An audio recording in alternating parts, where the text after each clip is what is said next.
Oi, gente, bom dia. Estamos aqui para mais uma aula de história hoje, certo? Mas antes de darmos início, algumas dicas de estudo. A primeira é que vocês busquem um lugar sossegado e silencioso da casa de vocês para que vocês possam se concentrar e ter um bom rendimento. Não esqueçam de pegar seus materiais, como caderno, lápis, borracha e o seu livro, seu material didático, para ele servir como base durante nossa aula, certo? Hoje iremos dar continuidade ao estudo das civilizações antigas e hoje a gente vai estudar os persas, certo? Os persas eles eram localizados no Irã, onde hoje é o Planalto do Irã. Onde eles viviam, a terra era pouco fértil e também era uma região alta e seca, certo? Eles, durante um período, certo, eles venceram os medos. Quando eles venceram uma civilização, um povo que era chamado de Medos, o que é que aconteceu? Eles fundaram a civilização Medo-Persa, certo? Que foi uma civilização muito importante na antiguidade e foi fundada pelos persas depois que eles conquistaram, depois que eles derrotaram os Medos, certo? Uma característica muito importante dos persas é o militarismo. Eles eram extremamente o exército deles era organizado, eles conquistaram diversos povos na antiguidade, muitos territórios, dominaram vários povos, certo? Que viviam próximos, e eles construíram um vasto império, certo? O imperador Dário I, ele dividiu ali o território persa, que estava tão grande por conta da expansão militar, em 20 partes, certo? O imperador Dário dividiu ali o Império Persa em 20 partes, onde cada uma era chamada de província, certo? E o que é que acontecia? Dentro dessas províncias, também eram chamadas de satrápias, certo? Essas províncias, as satrápias. E o que é que aconteceu? Dentro dessas províncias, como o território era tão grande, o Dário I, o imperador, não conseguia controlar todo mundo, não conseguia saber o que estava acontecendo em todos os cantos se só ele tivesse que vigiar. Por isso que ele criou os olhos e ouvidos do rei, que eram chefes,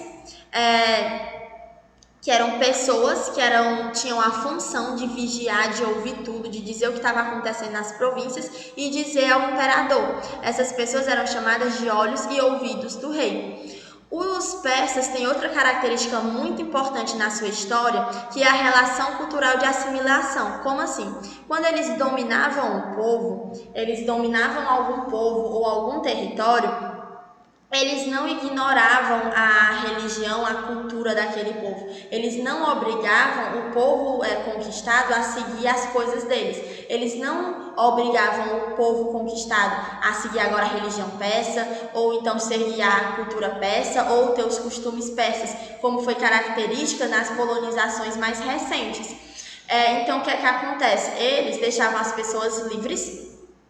Ela deixava as pessoas livres para seguir sua religião, a sua cultura. Isso fazia uma relação cultural de assimilação. A cultura persa era muito rica, porque era muito misturada. Ele tinha um pouco de cada povo que ele conquistou. Ele se adaptava. Então, ele fez uma mistura muito grande de culturas, de costumes, de religiões, por conta do tanto de povos que ele teve contato, certo? Outra coisa importante a ressaltar sobre os persas é que ele deixava o chefe, que antes, vamos dizer que cada província, cada região que ele conquistou, tinha já um chefe lá, tinha uma pessoa que controlava tudo. E uma coisa muito característica e muito peculiar é que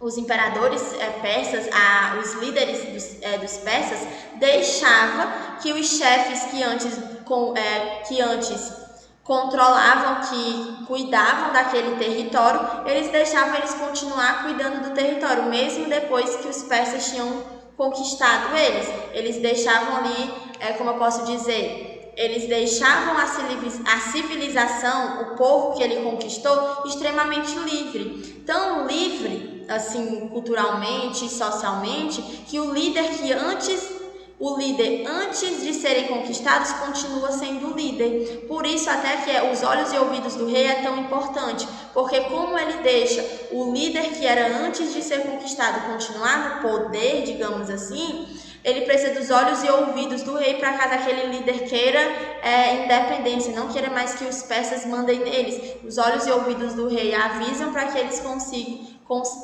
possam conseguir impedir que isso aconteça. Então eles deixavam os chefes dos povos conquistados continuar chefiando o território, eles deixavam o pessoal livre culturalmente, socialmente, religiosamente. A cultura persa era extremamente misturada, certo? Por conta de tantos povos que ele conquistou, e o militarismo era muito importante para eles. Essa organização militar foi que fez esse Império Persa ser tão grande na antiguidade.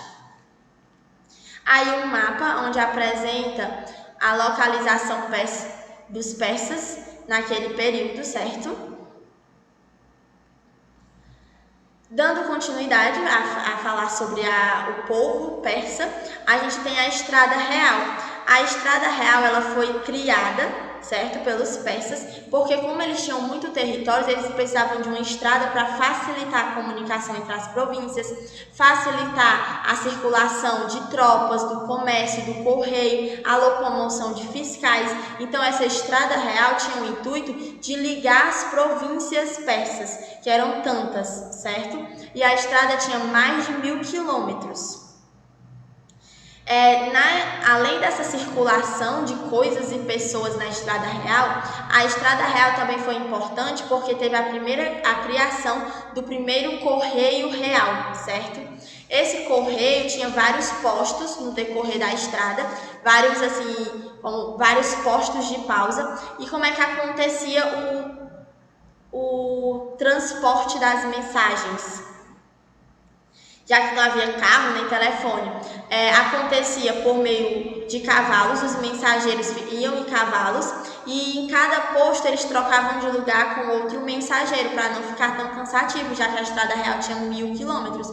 E assim, com esses postos no meio da Estrada Real, no decorrer da Estrada Real, o processo de revezamento entre os mensageiros, e era feito, os mensageiros se locomoviam utilizando cavalos, certo? Outra característica muito importante dos persas é que eles desenvolveram a primeira moeda confiável, uma moeda persa que circulava ali nas províncias persas. Foi considerada a primeira moeda confiável da história das civilizações antigas, certo? Os persas, eles também focaram na expansão comercial, certo? E depois de um tempo, o comércio se tornou a principal atividade econômica dos persas. Então, a expansão comercial por conta da Estrada Real, por conta de vários territórios que eles conquistaram, o comércio se tornou a base da economia dos persas. A religião dos persas era dualista. Eles também chamam a religião deles de zoroatrismo, certo? Como assim dualista? Eles acreditavam em dois deuses, o deus do bem e o deus do mal. Eles acreditavam que eles eram gêmeos, certo? Os dois deuses eram gêmeos, mas um era do bem e outro era do mal. Um era do dia e outro da noite, um era da luz e outro era da escuridão, certo? E o livro sagrado deles é o Avesta. E outra coisa muito importante é que existem teorias, e também vários historiadores já afirmaram, que essa religião, o zoroatrismo, influenciou também a formação do judaísmo e cristianismo, já que eles também acreditam nisso do bem e do mal, certo? Aqui é a moeda dos persas daquele período. E agora voltar aqui na moeda, vocês podem perceber que é uma moeda bem rústica, mas foi considerada a primeira moeda confiável daquele período. Dá para ver aí que tem uma parte de relevo mais elevado, certo? Agora um exercício de fixação. Pode-se dizer que um dos elementos fundamentais da religião persa na antiguidade, após a Zaratustra, é o politeísmo, caracterizado pela adoração de um ídolo zoomorfológico nos templos religiosos. Isso é falso, certo? A gente acabou de ver que a religião deles era dualismo e não politeísmo. O caráter local do culto, já que cada religião possui suas próprias divindades supremas.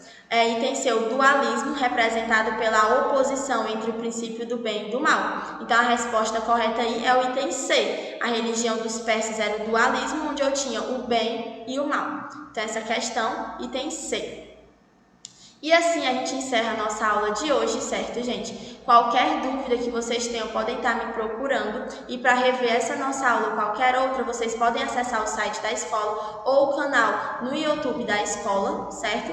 Para vocês assistirem as aulas quando e onde vocês quiserem. Lembrando de baixarem o aplicativo da escola no Play Store para vocês terem acesso às agendas digitais. Espero que tenham gostado da nossa aula de hoje e até a próxima!